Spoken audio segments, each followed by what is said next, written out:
እግዚአብሔር የሚያከብሩትን ያከብራል፣ እግዚአብሔር የሚንቁትን ይንቃል።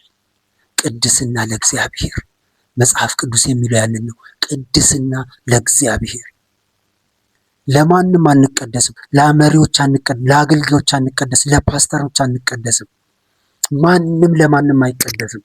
እኔ ለእኔ ልቀደስ አልችልም። ቅድስና ለእግዚአብሔር ነው። ደግሞ ይቻላል።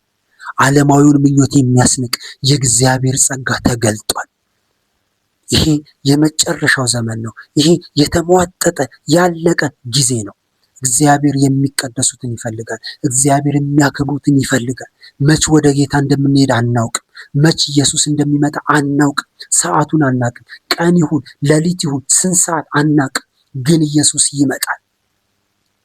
ሊያገኘን የሚፈልገው እያከበር ነው።